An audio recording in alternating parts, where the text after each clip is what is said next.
Ego isn't all bad, though it does get a bad name in spirituality for good reasons. But in general, the ego doesn't have to be a bad thing. The ego is your soul's interface with 3D reality, just like your body is also an interface with 3D reality. A lot of times we demonize the ego because it is the structure, the identity that holds on to a lot of our crap. It's like a garbage can on one level, but on another level, it's a unique thing like a fingerprint that you decided to use as an ally in this incarnation. So, one of the tricky things with spirituality is that on the one level we kind of have to polish and hone our ego.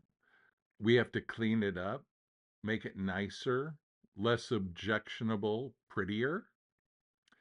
But on the other hand, we also need to detach and let it go to a certain extent. But while you're in a body, it's not gonna go fully. So, what is the key here? The key is the identification.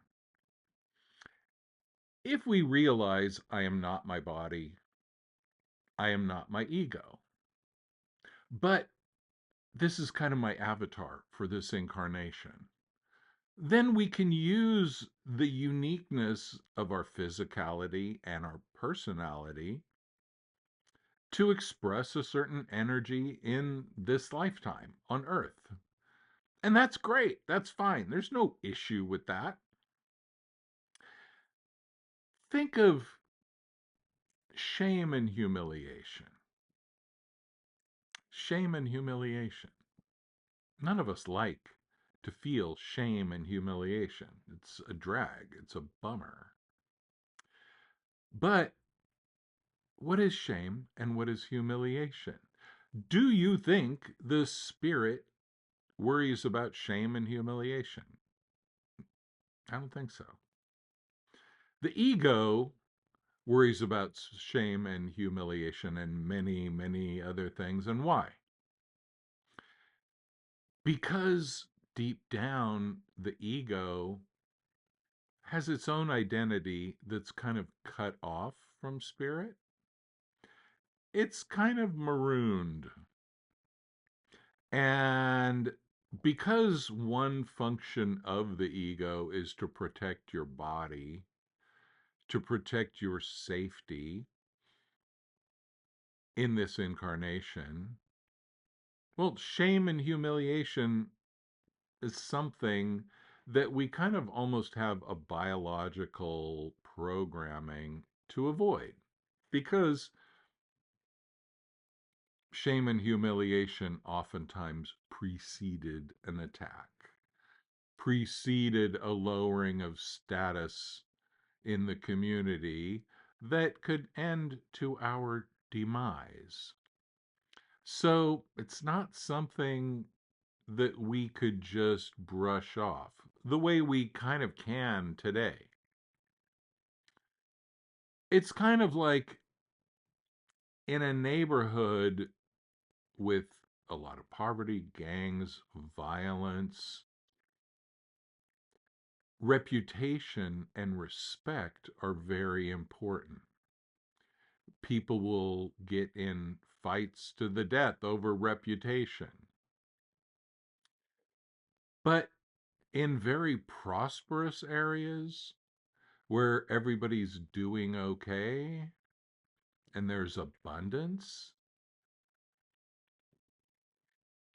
people just kind of look down on disrespect, but they don't see it as a mortal danger.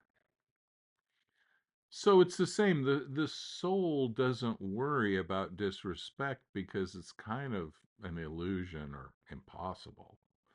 The ego is absolutely obsessed with it because deep down the ego knows that it's not real. It's a construct.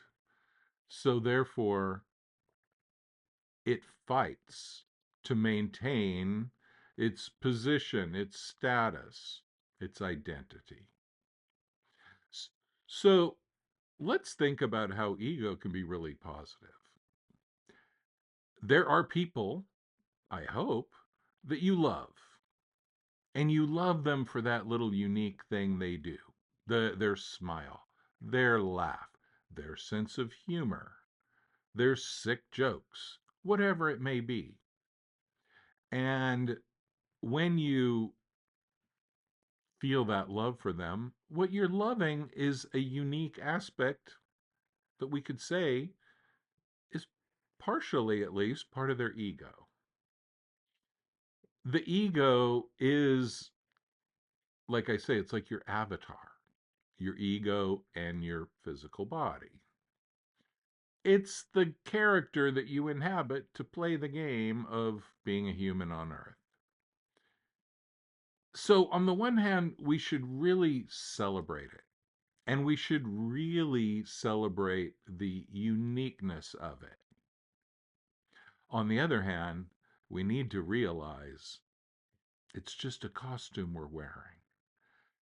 And the fun thing is that when we realize that, our ego becomes lighter, more fun, more joyful, and all the stuff the ego ever wanted happens much more easily when we don't hold on to it and defend it so fiercely.